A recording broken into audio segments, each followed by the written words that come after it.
In today's video, we have a murder case that spanned 8 years, and with the rest would soon go cold. It would bring to light the growing conflict between feuding gangs in East London, with a manhunt for the brutal killer. This is Curios&Spiritual. We take a look at the case, the police investigation, and trial.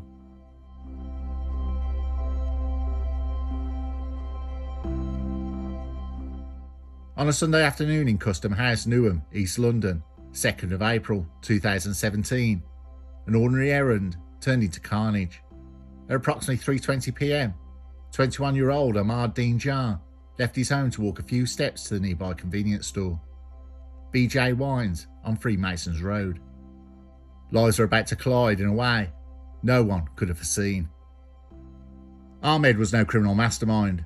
He was, to all apparent external measures, a local man doing an everyday task. But beneath the surface of East London street geography, rivalries, loyalties, affiliations, and street dynamics quietly threaded through the neighbourhoods, if you knew where to look. He entered the shop, completed his purchase, and walked out. At that point, nothing seemed amiss, but within seconds, the air changed. CCTV footage from outside the shop later captured a black Mercedes, a stolen vehicle, as investigators would conclude, pulling up nearby, with two men dressed in black clothing, balaclavas, and gloves emerged and approached the shop. Ahmed left the convenience store, but returned some 30 seconds later, where he was followed by a person wearing dark clothing, a balaclava, and gloves. The suspect chased Ahmed around the shop before attacking him. A violent confrontation ensued. Inside, the CCTV shows a struggle. At some moment, the chase culminated in a knife strike. Ahmed was stabbed forcefully in the chest and the heart area. His assailant had struck him. Ahmed collapsed at 3:49 p.m. Emergency services arrived and pronounced him dead at the scene. But what affected the community, one raw and painful fact remained. Ahmed, a young man walking to the shop, was stabbed to death in cold blood. The men dressed in black had vanished into urban fabric, leaving images on CCTV frames. Who they were, what they intended, and why they chose Ahmed remained, at least initially, speculation. The name of the victim in the community was known almost immediately. The who, the how, and the why would take years. Custom House is not a battlefield, it's a residential area, an area of ordinary foot traffic, small shops, the daily comings and goings of families and neighbours. On that Sunday, the sun was out, life quietly trudged along. To be attacked on that stage in that way was to be confronted with chaos where none should have existed. Ahmed lived close by, about 150 metres away from the shop. The off-licence where he died was not a remote territory, it was the heart of his neighbourhood. The place was part of his everyday map. To him, this was his home turf, presumed safe and familiar. After the stabbing, the ambulance and police arrived. The crime scene was sealed, forensic teams moved in, and local accounts were collected. Though given the speed of events and the mass nature of the attack, meaningful eyewitness testimony would prove thin. The community recalled a murder in a shop in daylight, a young man gone, just making a purchase. In the days immediately following, police launched a murder investigation. They commenced by analysing CCTV, collecting forensic samples, canvassing local witnesses, and tracing the car. One would assume that among the first priorities was identifying the black Mercedes and linking it to suspects. But in a city like London, stolen vehicles disappear fast, or are torched, or shifted across and hidden in different postcodes. The path from vehicles seen near the scene to owner or suspect is always a difficult one. One key early fact: the attackers wore balaclavas, gloves, full black clothing. Mask gloves anonymity, that is of course by design, to frustrate visual identification and eliminate fingerprints or direct DNA transfer. The balance of power in such attacks tilts to the concealed. The nature of the attack suggested planning, not a spur-of-the-moment altercation. Why chase someone into a shop in broad daylight with a concealed blade? Obviously, the assailants believed they could act with impunity. Still, the mystery prevailed. Who were they? Why target Ahmed? Was he known to them? Was this retaliation or random? Over the first week, the investigation identified 2 persons of interest, unnamed publicly at that stage, and arrested them. But they were released under investigation. Insufficient evidence was the reason given, as is often the standard in early murder cases, when investigators hope to build rather than rush and lose. For years, this case sat in partial limbo, a murder case file, an open wound, a community waiting while the shadows would hide the killers. No crime happens in a vacuum. In East London, as in many urban spaces, gang culture, territorial disputes, and retaliatory cycles are part of the unspoken backdrop. But that doesn't excuse murder, though it has normalised it. Local reporting and later trial pleadings would identify 2 informal gang clusters, the Custom House Gang, to which Ahmed was linked, and its rivals in Wood Grange, North Newham territory. He was known locally by the street name Grinner.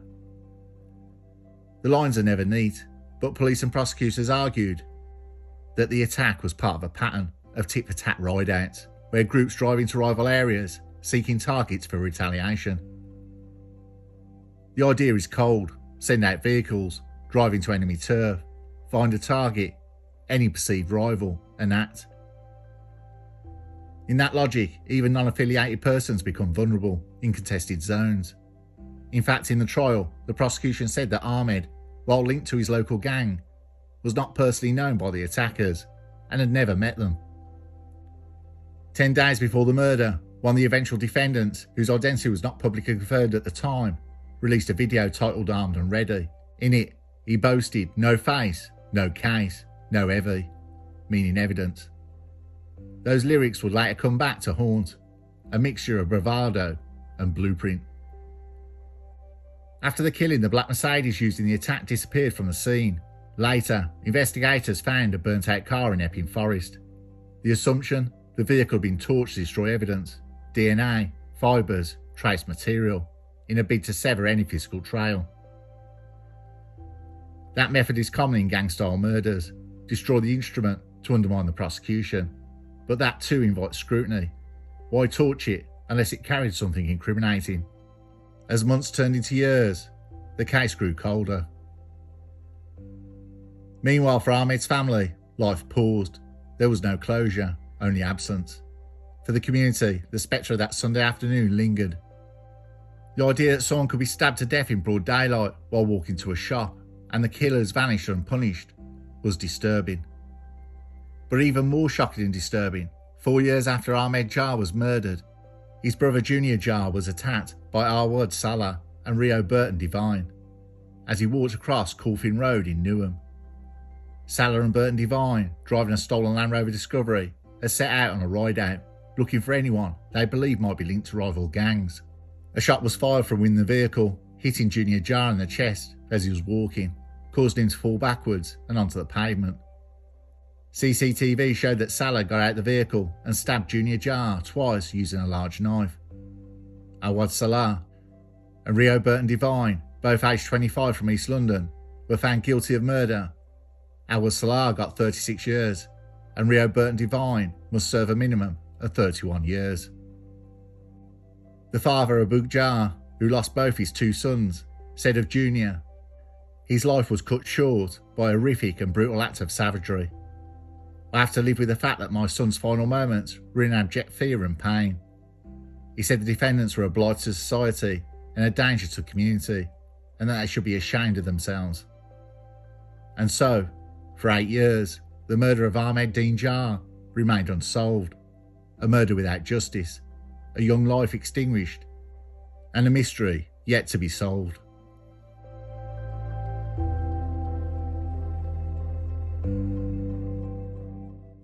The killing of Ahmed Deen-Jah, on paper, should have been an investigator's nightmare. 2 masked men dressed head to toe in black, no weapon recovered, a torched getaway car, witnesses 2 shot to distinguish one silhouette from another. Detectives arrived at Freemasons off licence minutes after the paramedics pronounced Ahmed dead. The shop floor, still littered with dropped items, was sealed off. Scenes of crime officers worked methodically: swabs, photos, samples, the whole forensics. CCTV footage from inside and outside the shop was quickly copied and preserved. Officers, then went door to door. Detectives had a handful of tangible leads. The black Mercedes, seen parking near the shop, 2 masked figures sprinting towards the door, and a rough timeline. The vehicle, though, was registered as stolen. Its number plates cloned. Within hours, the thieves had ditched it. When the car was eventually found burnt out in Epping Forest, someone had tried to cremate the evidence. Within 9 days, 2 men were arrested on suspicion of murder. The arrests were hailed internally as progress, fast work, strong intelligence, and then the anticlimax. After being interviewed, both men were released under investigation. The phrase is bureaucratic English, for we think they did it, but we can't prove it. In practical terms, it meant they were free to walk. For a murder case team, it's galling. The arrest and release in the same breath undermines public faith. Yes, but it also risks alerting suspects to how close the police are to pinching them. Any evidence not already secured can evaporate, and evaporate it did. Months turned into years, leads cooled, detectives transferred, budgets shifted, priorities changed. On paper, the case became pending further evidence. In the real world, it became a ghost. By 2020, Ahmed Deen-Jah's murder was one of hundreds of unsolved killings in London. The file lived in digital archive, but there was no officer permanently assigned. His family, meanwhile, continued to ask. Every year or so, someone from the police family liaison unit would call with the same line. We haven't forgotten Ahmed. It must have sounded like ritual rather than progress. Still, the evidence didn't vanish entirely. Certain items were retained in deep storage. A knife sheath was recovered near the scene, clothing swabs, the full CCTV dataset, and digital records from cell towers that covered the area that day. These artefacts would eventually become the breadcrumbs back to the truth. In 2023, the Metropolitan Police began a systematic review of legacy murders, those more than 5 years old, with the potential for forensic or digital breakthroughs. Ahmed's file landed on the desk of a fresh team in the Specialist Crime Command. Unlike the original investigation, this one had access to improved DNA sequencing, refined mobile phone analytics, and an institutional itch to show that cold cases don't have to stay cold. Detective Superintendent Kelly Allen led the review. A team reopened every scrap of evidence. One analyst focused exclusively on the historical cell site data, mapping which phones connected to which towers in the minutes surrounding the murder. Back in 2017, that data was too imprecise to pinpoint occupants on a moving vehicle. By 2023, it could reconstruct signal paths with astonishing fidelity. The result, a match: one phone pinged multiple towers, tracing the exact route back to the Mercedes, as it left Custom House and fled towards Epping Forest. The SIM was registered to Sundjata Keita. Another piece clicked into place when forensic retesting that long-forgotten knife sheath produced a usable DNA profile, also matching Keita. And then came the clincher, a new round of DNA enhancement on samples from Ahmed's hands. Scrapings taken during the autopsy produced a partial match to Lekan, Akinsoji, the other man once arrested and released. For 8 years, those cells had sat silently in a freezer, waiting for technology to catch up. It turns out a year after Ahmed Jah's murder, Akinsoji was armed with a shotgun and wore a clown mask on another ride out in a stolen car in Leystone, East London. He was arrested after a police chase and sentenced to 20 years in prison for conspiracy to cause grievous bodily harm with intent and having a gun. One of their main suspects was already doing life. Each fragment alone might have been arguable. Together they drew a line impossible to ignore. Keita's phone in the car, his DNA on the sheath, Akinsoji's DNA on the victim, the CCTV showing 2 masked figures, the burnt Mercedes, and for the narrative seasoning, the now infamous drill rap video posted 10 days before the killing, in which Akinsoji declared, "No face, no case, no Evie." Detectives are rarely sentimental, but one can't imagine the grim satisfaction of watching that lyric unfold. The very bravado meant to mock the justice system had become Exhibit A. Armed with the reanalysis, the Met obtained arrest warrants.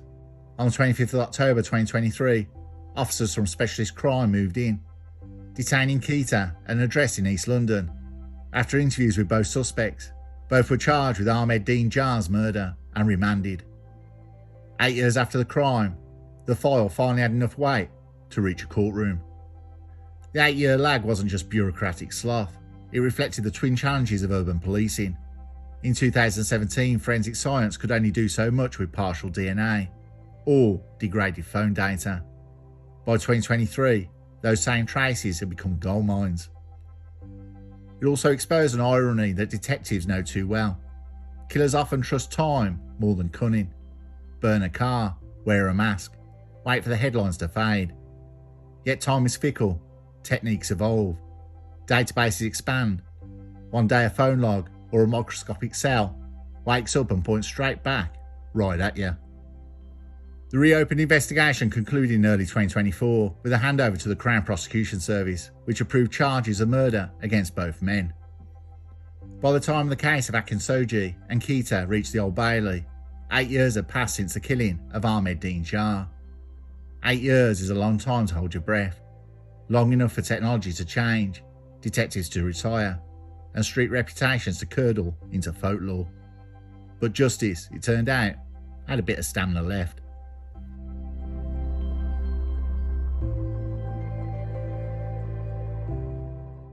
The trial opened in September 2025 under the measured gaze of Judge Anthony Leonard, King's Counsel, in Court 1. 12 jurors were ushered into their box to hear the case that on paper sounded brutally straightforward. 2 men, 1 knife, 1 dead young man.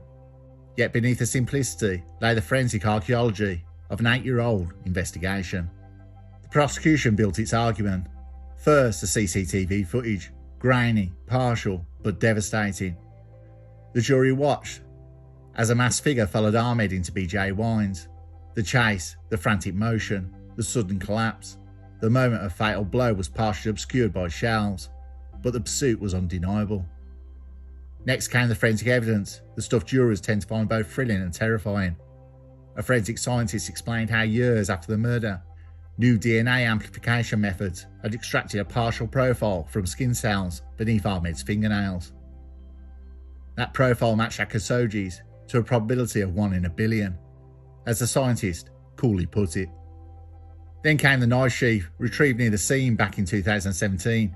Its initial analysis, once inconclusive, retested, and in 2023 it produced DNA matching Keita.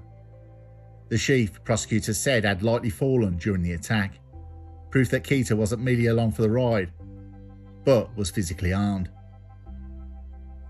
The mobile phone data followed. Detectives presented maps of East London, glowing with signal arcs.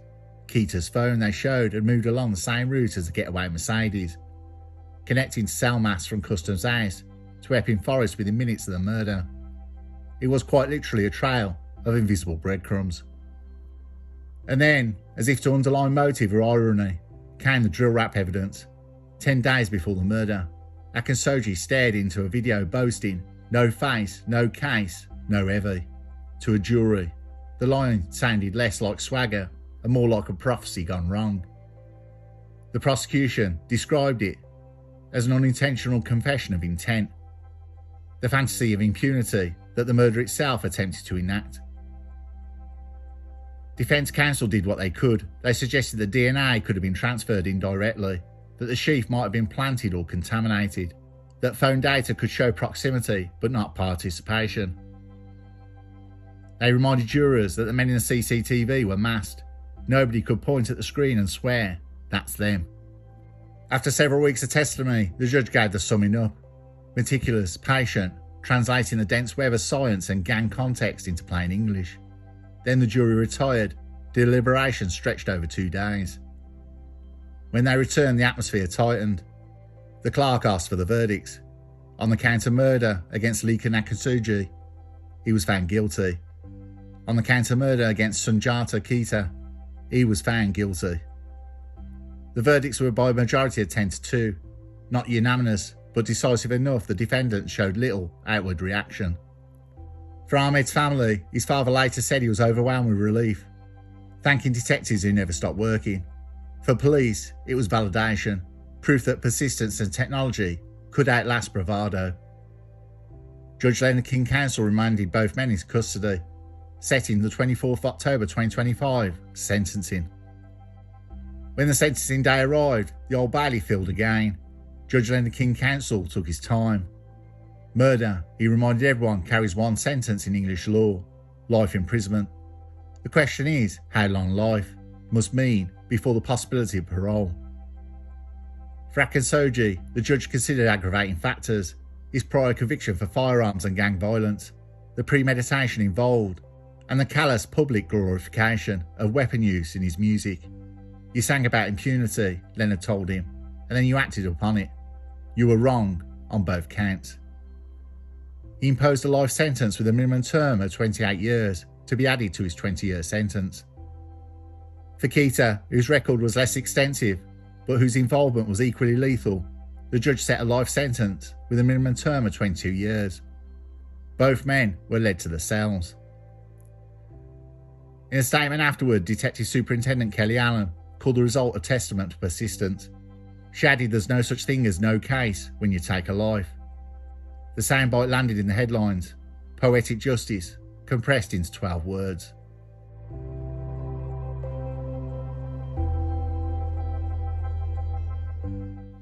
The conclusion of the case offers a curious paradox. The killer's entire plan, the masks, the gloves, the torched car, was designed to erase them from history.